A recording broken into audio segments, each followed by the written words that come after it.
नमस्कार विद्यार्थी मित्रांनो, डॉक्टर सुशील स्पॉटलाईट या आपल्या यूट्यूब चॅनलवर तुमचं सर्वांचं स्वागत आहे. आज आपण 19 जुलै 2020च्या चालू घडामोडींचं विश्लेषण बघणार आहोत. तत्पूर्वी डॉक्टर सुशील स्पॉटलाईटला टेलिग्रामवर फॉलो करण्यासाठी डिस्क्रिप्शनमधली लिंक तुम्ही वापरू शकता. फेसबुकवरही आपला ग्रुप आहे, तिथेही फॉलो करू शकता. तर बघूयात 19 जुलै 2020च्या चालू घडामोडी. कोविड-19वर जे काही वेगवेगळी औषधं जगभरात वापरली जात आहेत, त्याच्यातलं डेक्झामेथाझोन हे अधिक प्रभावी आहे, असा ब्रिटिश संशोधकांचा दावा आहे. ॲक्च्युली आता आपल्याला ह्या दाव्यांची काही घेणं देणं नाही, पण आपल्याला प्रश्न कसे विचारले जाऊ शकतात कोविड-19मध्ये, की जे जे औषधं आजपर्यंत आपण याच्यामध्ये डिस्कस केलेले आहेत, म्हणजे फॉर एक्झाम्पल रेमडेसिवीर असेल, हायड्रॉक्झिक्लोरोक्विन असेल, डेक्झामेथाझोन असेल किंवा आर्सेनिक अल्बम आहे बघा. तर ह्या सगळ्या ज्या गोष्टी आहेत, आर्सेनिक अल्बम 30 है ना, तर ही औषधं जी आहेत ती लक्षात ठेवा. म्हणजे सिम्पली आपल्याला विचारलं जाऊ शकतं की कोविड-19च्या उपचारामध्ये खालीलपैकी कुठली कुठली औषधं वापरण्यात आली, किंवा कोविड-19च्या संदर्भात खालीलपैकी कुठली कुठली औषधं चर्चेत होती किंवा ती वापरली जात होती, अशाचा प्रश्न आपल्याला विचारला जाऊ शकतो. त्याच्यामुळे हे बेसिक जे काही औषधं आहेत ते औषधं आपण लक्षात ठेवणं गरजेचं आहे, है ना. चीनमधला जो झिंजियांग प्रांत आहे तिथं अजून कोविड-19चा संसर्ग व्हायला सुरुवात झालेली आहे. म्हणजे एक गोष्ट आहे की चीनमध्ये सुद्धा, म्हणजे त्यांनी शांघाय वगैरे सगळ्या गोष्टी, वुहान वगैरे याच्यामधून की परत एकदा लॉकडाऊन वगैरे संपवून पूर्वपदावर स्थिती आणण्याचा प्रयत्न केला, पण नंतर परत तिथं कोविड-19च्या केसेस वाढायला सुरुवात झालेली आहे. म्हणजे काय आहे ना, की याचा आउटब्रेक होतो आहे वेगवेगळ्या ठिकाणी. तर ती एक गोष्ट आहे की, आणि दुसरं आपण अँटीबॉडीजच्या बाबतीत बघितलेलं आहे की अँटीबॉडीज किती 90 दिवसात, म्हणजे ज्या व्यक्तीला कोविड-19 झाला आहे तो बरा झाल्यानंतर त्याच्या बॉडीमध्ये ज्या अँटीबॉडीज तयार होतात कोविड-19च्या अगेन्स्ट, त्या 90 दिवसाच्या आत पण संपतायत. तर हा पण एक महत्त्वाचा मुद्दा लक्षात घ्या. त्याच्यानंतर एक संशोधन पुढं आलेलं आहे, आणि त्या संशोधनातून ही गोष्ट समोर आती आहे की व्हर्टिकल ट्रान्समिशन जे काही आहे कोरोना व्हायरसचं ॲक्रॉस द प्लासेंटा, म्हणजे गर्भाशयात जे काही बाळ आहे तिथपर्यंत कोविड-19चं इन्फेक्शन जातं आहे, अशी एक स्टडी आहे. मग तिच्यामध्ये प्लॅसेंटा असेल, ॲमनिओटिक फ्लुइड असेल, बेबीचं ब्लड असेल, नॅसोफ्लॅरेंजियल आणि रेक्टल सॅम्पल्स आहेत ते पॉझिटिव्ह टेस्ट झालेले आहेत. म्हणजे जसा झिका व्हायरस आहे, झिका व्हायरसमध्ये काय होतं ना, झिका व्हायरसमध्ये बेबी जे काय असतं ना, गर्भाशयातलं जे बाळ आहे ते अफेक्ट होतं. मग त्याच्यामध्ये तुम्ही मायक्रोसेफॅली, म्हणजे त्याचं जे डोकं असतं ते छोटं होऊन जातं, है ना. अशा प्रकारच्या गोष्टी बघू शकता. आणि म्हणजे हा जो कोविड-19 आहे तो आता गर्भाशयातल्या बाळासाठी ही प्रॉब्लेमॅटिक ठरू शकतो का, तर येत्या काळामध्ये याच्याबद्दलच्या अजून गोष्टी क्लिअर होऊ शकतात. पण हे जे आहे ते झिका व्हायरसशी याचं रिलेशन लागतं. झिका व्हायरसचं सुद्धा व्हिडिओ आपल्या याच्यावर आहे, म्हणजे सगळे व्हायरसेस जे काही आहेत ते आपण केले होते, तर त्याच्यात झिका पण एक करून ठेवा. झिकामध्ये मायक्रोसेफॅली नावाची गोष्ट आहे. ओके, मायक्रोसेफॅली म्हणजे काय की डोक्याचा आकार जो असतो बाळाच्या, तो डोक्याचा आकार नॉर्मलपेक्षा छोटा होऊन जातो, म्हणजे ब्रेनची पूर्णपणे वाढ होत नाहीत. तर अशा पद्धतीने ते होतं. आणि कोविड-19मुळे जर व्हर्टिकल इन्फेक्शन होत असेल, है ना, प्लासेंटापर्यंत ते जातं आहे, तर ही नक्कीच आपल्या सर्वांसाठी खूप म्हणजे महत्त्वाची बाब आहे. आणि येत्या काळामध्ये आपल्याला त्या संबंधीच्या सर्वांनाच की प्रॉपर, म्हणजे झिका व्हायरस आल्यानंतर ती ब्राझील वगैरेचा जो रिजन होता, लोकांनी जन्माला घालणं त्या काळात थांबवलं होतं लिटरली, कारण जी बाळ जन्माला येत होती ती अशा पद्धतीचीच होती, आणि तो सगळा मेजर इश्यू होता. तर कोविड-19च्या बाबतीत काळजी घेणं अपेक्षित आहे. देशभरामध्ये आता उद्यापासून, म्हणजे सोमवारपासून, जो सुधारित ग्राहक संरक्षण कायदा आहे तो लागू होतो आहे. आपण हा सुधारित ग्राहक संरक्षण कायदा एक सेपरेट याच्यात घेऊ, कारण MPSC मेन्स करताही हे महत्त्वाचं आहे आपल्याला. ओके, कारण हा एका ठिकाणून उचलून दुसरीकडे टाकण्यात आलेला आहे बघा. पण ग्राहक संरक्षण कायदा आपल्याला MPSC मेन्समध्ये आहे. मग हिच्यामध्ये काय झालेलं आहे, तिच्यातले चेंजेस जे आहेत की, म्हणजे फॉर एक्झाम्पल की आता जिल्हा स्तरावर जे आहे, जिल्हा ग्राहक मंचावर जे काही ग्राहक आहेत त्यांना 1 कोटी रुपयापर्यंतची फसवणूक झाल्यास दाद मागता येणार आहे. आधी हे प्रमाण किती होतं, 20 लाख रुपये वगैरे होतं. त्याच्यानंतर म्हणजे तुम्हाला राष्ट्रीय ग्राहक आयोग जे आहे तिथं 10 कोटी रुपयापर्यंतची फसवणूक झाली तर त्याच्यासंबंधी तुम्हाला दाद मागता येणार आहे. आता पुण्यातल्या लोकांसाठी एक सोपं आहे की, पुण्यात राज्य ग्राहक आयोगाचं फिरतं खंडपीठ पुण्यामध्ये आहे, आणि तिच्यामुळे पुण्यात जवळपास 10 कोटी रुपयापर्यंतची फसवणूक वगैरे झाली तर ते तिथं मागू शकता. म्हणजे आधी काय करावं लागत होतं की, तुम्हाला दिल्लीतल्या राष्ट्रीय ग्राहक आयोगाकडे दाद मागावी लागत होती. तर हे जे आहे सगळं जे वाढलेलं आहे, 20 लाखांचं 1 कोटी वगैरे, है ना, तर राज्य ग्राहक आयोगाच्या बाबतीमध्ये 10 कोटींपर्यंत हे आहे, तर ते एक लक्षात ठेवा. त्याच्यानंतर पूर्वी काय होतं की राज्य आणि राष्ट्रीय आयोगामध्ये 3 न्यायाधीश राहायचे, तर आता तिच्यात 5 न्यायाधीशांचा समावेश करण्यात आलेला आहे. पण एक आपल्यासाठी महत्त्वाची बाब अशी आहे की याच्यात एवढं एक लक्षात ठेवा की जिल्हा स्तरावर जे आहे, म्हणजे मंच जो आहे, ग्राहक मंच, तिथं 20 लाखांवरून हे गेलेलं आहे 1 कोटी. ओके. राज्याच्या बाबतीमध्ये हे आधी 1 कोटी होतं, तर ते गेलेलं आहे 10 कोटी. ओके. आणि राष्ट्रीय स्तरावर जे आहे, तर राष्ट्रीय स्तरावर 10 कोटीपेक्षा जास्त. ओके. त्याची तुम्हाला दाद मागता येईल. MCQ साठी हे लक्षात ठेवा, असे प्रश्न विचारून झालेले आहेत ऑलरेडी. आणि दुसरा महत्त्वाचा मुद्दा याच्यामध्ये की आधी राज्य आणि राष्ट्रीय या दोन्ही ठिकाणी 3 न्यायाधीश राहायचे खंडपीठामध्ये, आता ते 5 न्यायाधीश राहतील. तर तेवढा एक लक्षात ठेवा. MCQमध्ये तुम्हाला एवढा डेटा आहे, परंतु हा जो कायदा आहे हा आपण अजून प्रॉपर पद्धतीने एकदा याचं रिव्हिजन करूयात आणि त्याचं एक सेपरेट लेक्चरच घेऊयात, त्याच्यामध्ये गोष्टी अजून क्लिअर होतील. राम मंदिराची जे काही भूमिपूजन आहे त्याचं काम सुरू होणार आहे, आणि त्याच्याकरता त्या भूमिपूजनासाठी पंतप्रधान नरेंद्र मोदी यांना निमंत्रण दिलेलं आहे की आता त्या विश्वस्त संस्थेकडून 3 किंवा 5 ऑगस्टचा पर्याय आहेत, आपण बघू. तर जर इन केस पंतप्रधान कुठल्या दिवशी जातात आणि त्यानुसार मग ते आपण लेक्चरमध्ये कव्हर करूयात. पण आता सुद्धा त्यांनी निमंत्रण दिलेलं आहे आणि त्याच्यामुळे आपण खूप काही याच्यावर आता बोलायला नको. आता फक्त एक आहे की 5 ऑगस्ट ही जी तारीख आहे, याच दिवशी 370 रद्द झालं होतं, आणि बघूयात कुठली तारीख निवडली जाते आणि त्या सगळ्या गोष्टी ज्या आहेत. कारण आता कोविड-19 एकीकडं आहे, दुसरीकडं चायना इंडियाचा पण इश्यू चालू आहे, तिच्यात पंतप्रधान है ना कशा पद्धतीने वेळ देतात वगैरे. आता बा द हिंदूने एक खूप महत्त्वाचं हे सुरू केलेलं आहे की एक कॉलम आजपासून तो खूप प्रॉपर कॉलम सुरू झालेला आहे की जे प्रश्न आपल्याला पडतात. म्हणजे फॉर एक्झाम्पल की पाल जी असते, तुम्ही जर पालीला धोका वाटला की प्रेडिएटरपासून धोका वाटला, तर पाल काय करते, तिची जी शेपटी असते ती तोडून टाकते, है ना. तर मग असं का करते, तर याला काय म्हटलं जातं की ऑटोटॉमी असं म्हटलं जातं. MCQ करता लक्षात ठेवा. पाल काय करते, सेल्फ ॲम्प्युटेशन, स्वतःच ती शेपटी तोडते. म्हणजे ती की बाबा समोरचा जो प्रेडिएटर असतो त्या प्रेडिएटरला कन्फ्यूज करण्यासाठी हे केलं जातं, आणि ती सेफली तिथून निसटून जाते. तर पालीच्या बाबतीमध्ये हे होतं ऑटोटॉमी वगैरे. तर हा कन्सेप्ट लक्षात ठेवा. स्वतःहून ऐच्छिकरित्या वॉलंटरीली म्हणजे आहे, ऐच्छिक कृती आहे पालीची. तर हे एक महत्त्वाचं आहे आपल्याकरता. त्याच्यानंतर दुसरा महत्त्वाचा मुद्दा जो आहे ह्या सगळ्या ह्याच्यातला, मग हे खाली एक्सप्लेन केलेलं आहे की ते कशा पद्धतीने मसल कॉन्ट्रॅक्ट होतात वगैरे, है ना. तर त्याचा एवढं आपल्याला हे नाही. दुसरं महत्त्वाचं म्हणजे रबर कायदा जो आहे, 1947मध्ये रबर कायदा होता. या रबर कायद्यामध्येही चेंजेस होण्याचे चान्सेस आहेत, आणि तसं गव्हर्नमेंटनी म्हटलेलं आहे. म्हणजे टी ॲक्ट असेल, रबर ॲक्ट असेल. आता जवळपास 1.3 मिलियन फार्मर्स आहेत रबरच्या बाबतीमध्ये काम करणारे, जवळपास 1.3 मिलियन रबर फार्मर्स आहेत. आणि ही जी सगळी रबर इंडस्ट्री आहे भारतातली, ती 1 लाख कोटीची आहे. ओके. आणि रबर ॲक्ट जो आहे तो 1947चा आहे. तर मग याच्यामध्ये जे चेंजेस आहे त्या काळात होणार आहे, तर मग त्यावेळेस आपण त्या गोष्टी बघूयात. ओके. त्याच्यानंतर नेक्स्ट वन की ही न्यूज ऑलरेडी आपण कव्हर केलेली आहे बघा आधी, ही परत आता आलेली आहे की NDRFमध्ये इंडिव्हिज्युअल डोनेशन्स देऊ शकतात. म्हणजे नॅशनल डिझास्टर रिलीफ फंड जो आहे, तर त्याच्यामध्ये इंडिव्हिज्युअल व्यक्ती, म्हणजे तुम्ही व्यक्तिगत स्वरूपात त्याच्यामध्ये डोनेशन करू शकता, जे आधी नव्हतं. तर डिझास्टर मॅनेजमेंट ॲक्ट 2005च्या अंतर्गत national disaster not relief, it is response fund. So national disaster response fund जो आहे, तर त्याला तुम्ही इंडिव्हिज्युअल लेवलवर स्वतः डोनेशन करू शकता, आणि त्या पद्धतीच्या गोष्टी आता करण्यात आलेल्या आहेत.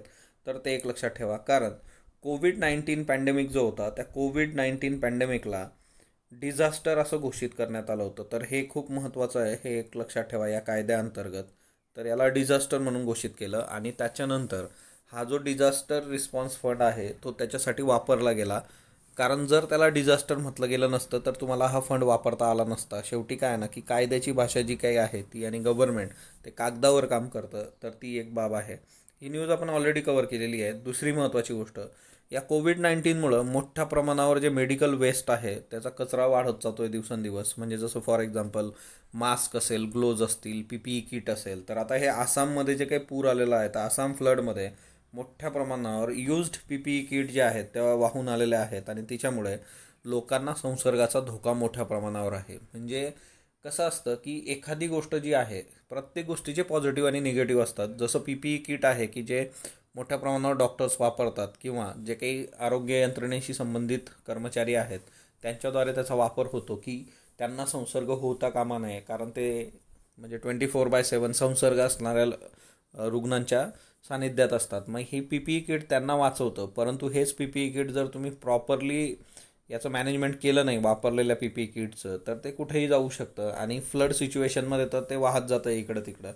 मोठ्या प्रमाणावर तुम्ही बघितलं असेल सोशल मीडियावर सुद्धा की मास्क्स लोक जे आहेत ते इकडं तिकडं फेकून देत आहेत किंवा त्याच्यानंतर ग्लोव्ज वापरले जात आहेत. तर ह्या सगळ्या गोष्टींमुळे तो कचरा दिवसेंदिवस वाढतो आहे. म्हणजे मेडिकल वेस्टमध्ये बाकी सगळ्या गोष्टी येतात. सर्जिकल मेडिकल वेस्ट वेगळा आहे ना. ICSE बोर्डाची जी पुस्तकं आहेत एन्व्हायरमेंटची, तिच्यामध्ये मेडिकल वेस्टवर खूप प्रॉपरली दिलेलं आहे. पण एक गोष्ट आहे की कोविड-19मध्ये आता मोठ्या प्रमाणावर मेडिकल वेस्ट जे आहे त्याचे कन्सर्न किंवा ते एक आव्हान आपल्यासमोर आहे. तर त्यासंबंधीचा प्रश्नही आहे आज. त्याच्यानंतर निओआईस धूमकेतू. तर हा निओआईस धूमकेतू जो आहे तो 15 दिवस भारतातून दिसणार आहे. 27 मार्च 2020 रोजी या निओवाईज मोहिमेअंतर्गत अंतराळ दुर्बिणीद्वारे याचा शोध लावण्यात आला होता. आणि या धूमकेतूचं ॲक्च्युली अधिकृत नाव जे आहे ते C/2020 असं आहे. ओके. आणि याचं उपनाव जे काय आहे तर ते निओवाईस असं आहे.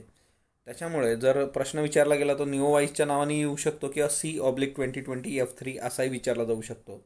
निओवाईस जे आहे ते 15 जुलै 2020 पासून भारताच्या वायव्य दिशेला सूर्यास्तानंतर दिसतं आहे आणि 23 जुलै रोजी पृथ्वीच्या खूप जवळ असणार आहे निओवाईस, त्याच्यामुळे तो स्पष्ट दिसेल.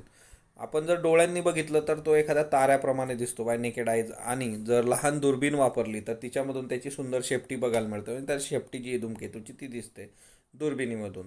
2020मध्ये ऑलरेडी 2 धूमकेतू दिसले होते. एक होता स्वॅन, दुसरा होता ॲटलास आणि आता हा तिसरा आहे निओवाईस. निओवाईस 4,500 वर्षांनी प्रथमच सूर्याजवळ आलेला आहे. असा योग परत 6,800 वर्षांनी येईल अशी माहिती स्काय वॉच ग्रुपचे अध्यक्ष जे आहेत आणि खगोल अभ्यासक प्राध्यापक सुरेश चोपणे यांनी दिलेली आहे. म्हणजे 4,500 वर्षानंतर असं घडलं आहे आणि त्यानंतर कधी घडेल तर 6,800 वर्षांनी असं घडू शकतं. ओके.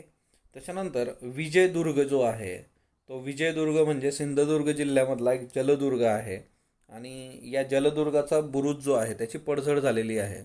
आणि हे लक्षात आलेलं आहे 18 जुलैला महाराष्ट्राच्या मुख्यमंत्र्यांनी उद्धव ठाकरेंनी केंद्रीय पुरातत्व खात्याकडे डागडुजी आणि देखभालीसाठी उपाययोजना करण्याचा पाठपुरावा करायचे आदेश सांस्कृतिक कार्य विभागाला दिलेले आहेत. तर सगळ्यात महत्त्वाचं काय आहे ना की महाराष्ट्रामध्ये किती जलदुर्ग आहेत बरं, ते तुम्ही मला कमेंट बॉक्समध्ये सांगणार आहात. आणि ह्या काही बेसिक गोष्टी आहेत की ज्या म्हणजे आपल्या पाठ्यपुस्तकांमध्येही दिलेल्या आहेत. महाराष्ट्रातले जलदुर्ग तुम्ही मला कमेंट बॉक्समध्ये सांगणार आहात आणि हा आपला सांस्कृतिक वारसा आहे, तो आपण जपणं फार फार गरजेचं आहे. तर ती एक बाब लक्षात ठेवा. त्याच्यानंतर नेक्स्ट वन, माता मृत्यूदर कमी असणाऱ्या राज्यामध्ये महाराष्ट्र दुसरा आहे. आपण ऑलरेडी महाराष्ट्र माता मृत्यूदराचं हिंदूमध्ये न्यूज आली होती तर ती आपण कव्हर केली होती. हा तोच सर्वे आहे, सॅम्पल रजिस्ट्रेशन सर्वे SRS 2016-18. तर माता मृत्यूदर कमी असणारी पहिली 5 राज्य कुठली आहेत? 1 केरळ 43, महाराष्ट्र 46, तमिळनाडू 60, तेलंगणा 63, आंध्र प्रदेश 74. तर ही 5 राज्य आहेत. 2016 ते 18 या काळात पहिल्या आणि दुसऱ्या क्रमांकावरची जे राज्य आहेत तिच्यात माता मृत्यू दरामध्ये असणारं अंतर पण कमी झालं आहे. फक्त 3चं अंतर आहे बघा, 43 आणि 46. तर हे आधी जास्त राहायचं अंतर आणि तेही कमी झालेलं आहे. आणि वरील 5ही राज्य जी आहेत त्यांनी संयुक्त राष्ट्रसंघाने माता मृत्यू दर कमी करण्यासाठी नेमून दिलेली जे काही शाश्वत विकास ध्येय आहे त्याची पूर्तता पण केलेली आहे. तरी पण हे आपल्याला एकदा परत क्लिअर करावं लागेल, कारण SDG आपण बघितलं होतं 3.1 नुसार 70पेक्षा कमी असणं अपेक्षित आहे. आंध्र प्रदेशचा 74 आहे. तर हे आपण परत एकदा चेक करू. लोकसत्ताची न्यूज आहे आजची. ओके. माता मृत्यूदर कमी करण्यासाठी महाराष्ट्रात कुठल्या विशेष योजना राबवण्यात आलेल्या आहेत?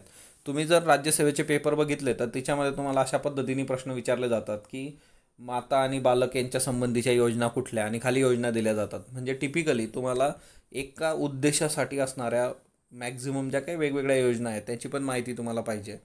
म्हणजे महाराष्ट्रात 248 प्राथमिक संदर्भ सेवा केंद्र आहे, फर्स्ट रेफरल युनिट, आणि त्याच्या माध्यमातून संस्थात्मक बाळंतपण वाढवण्यावर भर दिला जातो आहे. तर हा एक महत्त्वाचा मुद्दा आहे.